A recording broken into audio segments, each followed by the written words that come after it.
we will do a makeup tutorial or a makeup video that is inspired by the Glow Look filter from TikTok.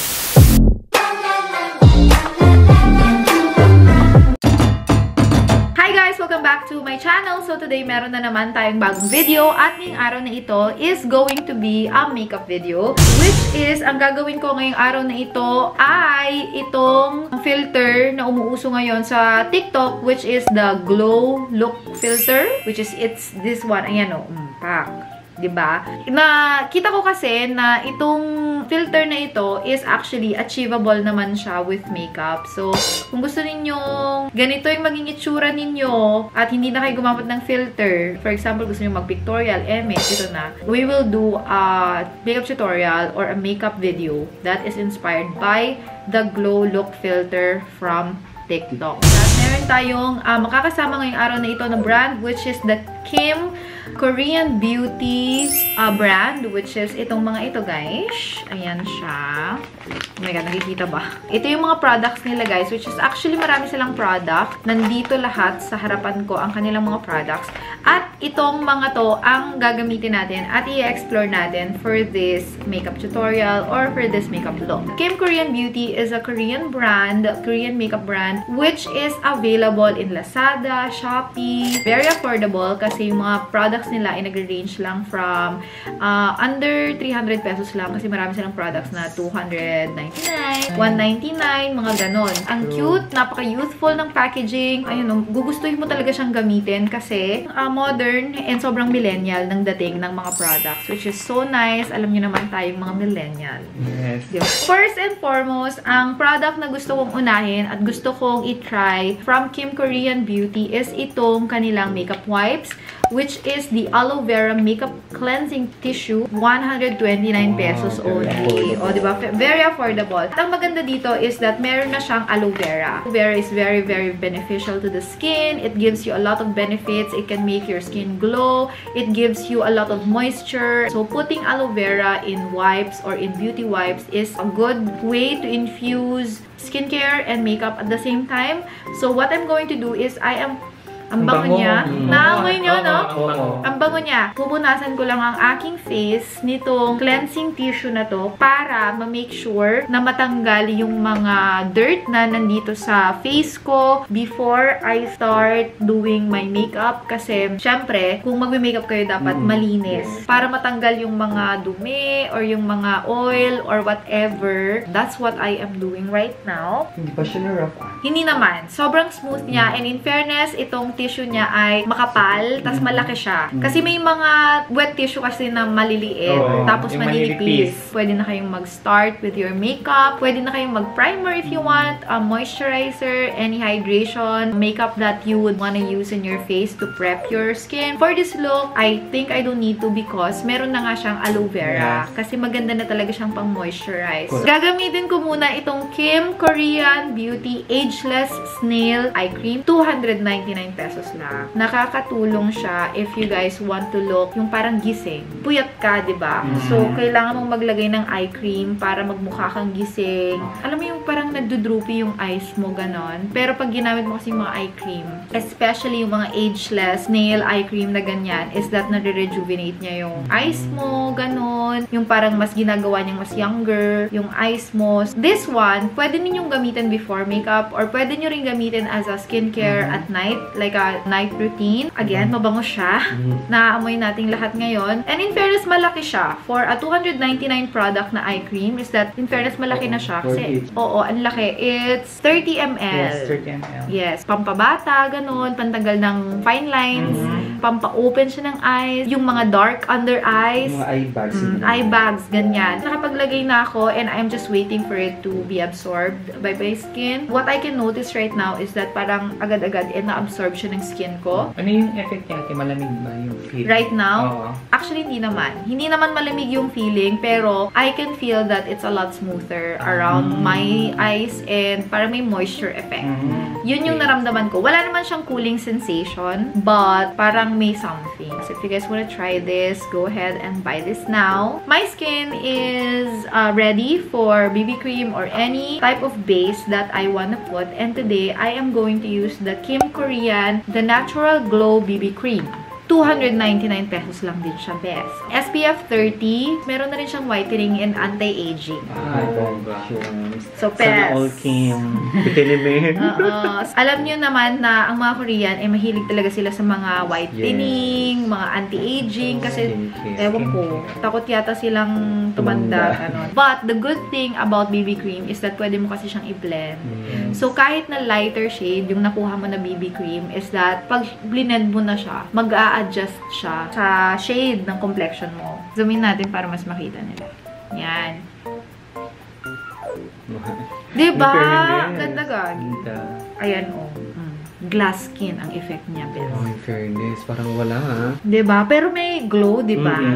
So, alam na. Tulad nga nung yung filter na ginagaya nga natin ngayon is the glow look filter. So, kailangan natin mag-glow ng bonggang-bongga. So, i-blend ko lang siya. Actually, I'm even using my, hands. So, I don't need to use a brush or use a sponge. Sobrang dali niyang i-blend. Diba? Ang ganda. Nakikita niyo naman din in person. Also, makinis siya in person. So, ang gagawin ko is that gagamit lang ako nitong aking favorite na setting powder, which is talaga naman na talagang nakakatanggal talaga siya ng shine, and it will keep you oil-free all day, shine-free all day, ganon. Medyo naglighten yung face ko actually as compared to my body, but that's okay because later pag nakapaglagay na ako ng blush, nakapaglagay na ako ng contour powder and everything, lahat yan mag-a-adjust na, guys. Maglalagay na ako ng pangkilay. Sobrang importante ng kilay dito sa look na to na gagawin natin kasi ayan, ang ganda ng mga kilay nila, guys. Ang ganda ng mga kilay nila. I am so excited for this glow look. Meron tayong mga eyebrow pencils dito from Kim Korean Beauty, which is yun ang gagamitin natin ngayon. May pencil at merong pen. 4 po na eyebrow product yung meron tayo ngayon. 199 pesos. O, diba? Sobrang affordable. So, open mo na sa pesong iba. Ayan. So, explore natin yung differences ng per product, which is meron tayong 2 shade each pen and pencil. Brown, tapos meron tayong medyo grayish, ganon. Ash yung isa eh. Okay. Ang gagamitin ko dito is yung brown. Swatch na lang natin ng medyo light. Ayan siya, si brown. Diba? In fairness, kamay ko palang sobrang pigmented na. Hindi ako nahirapan na siya. Ito naman yung ash. If you have brown hair, go for this one. If you have black hair, go for this one. I wanna go for the more parang warm tone. So, I'm going to use the brown pencil. At meron na rin siyang kasamang brush. Itong mga eyebrow pen are retractable. Yung isa, kailangan mo ng pantasa. Ito naman is hindi mo nakakailanganin ng pantasa. Pareho lang sila ng shade. It's actually just on your preference kung meron kang pantasa or wala kang pantasa. Gray brown. Light brown. Light brown. Ayan, guys. So, ilalagay ko na. Wait, i-zoom in ko lang ng konti. So, right now, guys, na nilalagay ko siya, in fairness naman, hindi siya mahirap i-apply. It glides on really smoothly. Hindi siya nagtatug. Hindi siya yung parang sumasabit pag nilalagay mo. So, i-fill in ko lang yung mga area ng kilay ko na kailangang i-fill in. And then, dito naman, guys, sa kabila. Ito naman, try ko naman tong pen. Which is, diba, sabi ko sa inyo kanina, parang feeling ko pareho lang sila ng shade. Which is, tingnan natin kung sino sa kanila yung parang mas madaling i-manage. Ganon, oo. Actually, pareho lang naman. Pareho lang ng feels. Pero feeling ko ako, since gusto ko lagi ng convenience, ganon, I think I'd go for this. Kasi hindi mo na kasi kakailanganin ng sharpener. Ito, mas marami kang mapapala dito kasi dito. Imagine nyo na lang, hanggang dito lang to. Ito hanggang dito. True. Ayan, ganyan. That's a very good insight. Pag nga naman, binili mo to, itong retractable, hanggang dyan lang. Pero itong pencil is buong katawan niya yan. Pang matagalan yung gusto mo, dun ka sa pencil. Unfortunately, wala silang binigay sa akin na eyeshadow. So, I am just going to use na lang itong mga eyeshadow na meron ako. But, what I can do is that isa sa mga kanilang lip and cheek tint, pwede kong maging base. Kasi meron din kasi silang mga binigay sa akin ng mga lip and cheek tint. Kasi meron silang binigay na kulay brown, and then merong kulay red, and merong kulay orange. So, ito yung mga lip and cheek tint na binigay nila from Kim Korean Beauty, which is 299 pesos each. In fairness, ang gaganda ng mga colors. Swatch na natin para, diba, let's get that out of the way. So, this is the shade 3 in Playful. Oh my God. Dark. Grabe. Next is the shade, oh my God. Ito naman yung parang medyo light, pinaka-light sa kanila. Diba? And this is the shade Cheerful, Cheerful. number 2. Pangalawa, blissful yun. Blissful pala yung isa, yung hindi ko na ano kanina. Ilalagay ko siya sa aking eyes. Konti lang. At i-blend ko siya. Sobrang pigmented siya, guys. And in fairness, ang dali niyang i-blend. If you guys are looking for a shade or a tint or whatever na pwede ninyong gamitin on your eyes, pwede ninyong gamitin on your lip, your cheek, pwede na to. Naka-focus siya sa outer part ng eyes, which is super duper easy. I-blend mo lang sa outer part. Tapos, mamaya, dun natin siya i-cover. Ito, ginagawa lang natin tong base. Kasi maganda talaga pag merong base. Yung eyeshadow mo, para mas maging matingkad. Yung kung ano mang color ng eyeshadow yung ilalagay mo. Sisilbi na rin siyang transition color. Another shade to add dito sa ating eyeshadow. Medyo dark yung eyeshadow. So, just be careful. If you can, is that you extend it outward para mag-extend din yung mata mo. It's okay to be messy at this point because this is not your final eyeshadow. Maglalagay pa tayo ng eyeshadow later, which is the powder. But we are just building our base. If you want, is you can do what I'm doing right now, which is, ito, kumuha ka ng tong eyeshadow brush so that i-blend mo ng maayos yung mga na-apply mo na kanina. Para lang wala yung mga harsh lines. So, nag-a-alarm na naman ang ating battery. Nagpalit ako ng camera because na low bat yung isang camera ko. Now, ang gagawin ko lang is that kukuha lang ako ng aking eyeshadow, which is itong brown. And then now, is kukuha ko ng aking highlighter kasi ilalagay ko siya dito sa gitna. Gagamitin ko tong Kim Korean Waterproof Brush Pen Eyeliner, which is ito, liquid eyeliner nila. Gagawa ako ng, of course, tungkil para lang mapa-wide pa ng lalo itong eye makeup natin. So, this is 349 pesos kasi nga, it's waterproof. True. And it's also made in Korea. So, talagang makakasigurado kayo na maganda talaga yung quality. So, if you can notice, hindi ako naglagay dito. It's because I want to preserve my eyelids.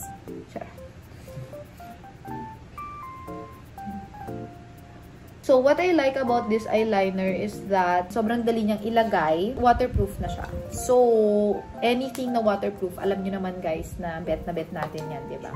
Ayan na po. Yung parang so far, nagiging result ng ating eye makeup. Kinat ko yung isang buong lashes. Kasi ang ilalagay lang natin ito sa parang outer layer, which is yung nilagyan ko ng liner. And also, ang gagawin ko is that I will put it on top. Yan. Hindi ko siya ibababa. Yung wider set of eyes, ganon. Diba? Madali siya. Palapangan. Oo, hot, bold, and sexy. Yan. Tignan nyo siya ng malapitan. So far, so good. Lalagay na ako ng aking blush. So, ang blush niya is just baby doll blush. As in, yung dito sa center, may mga freckles si ate. At ang gagamitin ko na shade is ito. Kasi natatakot ako dun sa dark. And I will put it in the center of my cheek. Parang patsi-patsi nga eh. Yung itsura. Parang... Basta ako makikita niyo. Oo, yun na yun. Oo. I'm using the shade Cheerful from Kim Korean Beauty. Ayan oh. Sobrang baby girl talaga siya. Kailangan talaga na. Talagang matapang talaga. Kasi matapang talaga yung filter eh. Napansin ko kasi, dun sa mismong filter, meron siyang nilagay na highlighter dito niya oh. Hindi ko gets why. Ayan, baby doll look ba yan? And then, the tip of your nose, of course. Oh! And, saan pa niya nilagyan? Wala na? Lips, dito. Ay, okay. Sa top ng lips. Sa chin. Yan, sa chin. Ito, nagmukha naman akong ano to, may sausaw sa mantika.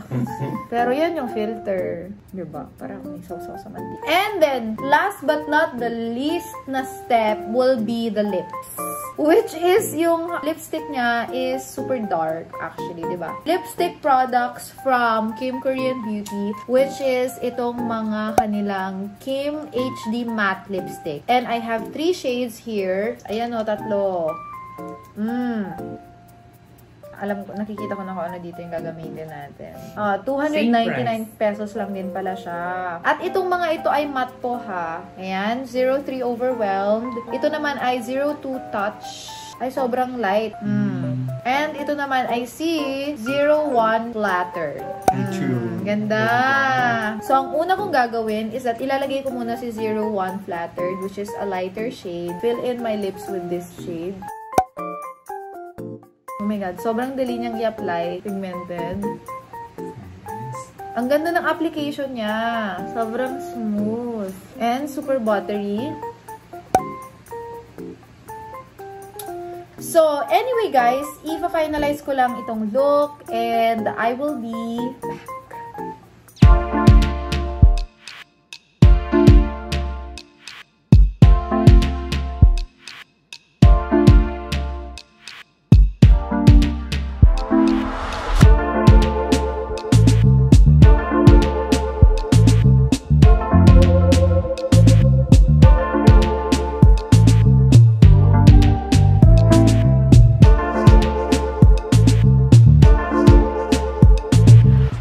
So, ayun na nga po. Ito na po yung naging result ng ating makeup look for today, which is the Glow Look Filter from TikTok. Guys, sana nagustuhan ninyo because I like it. It's different. It's fun to try. We all love to have fun and today, this is the fun look that we did.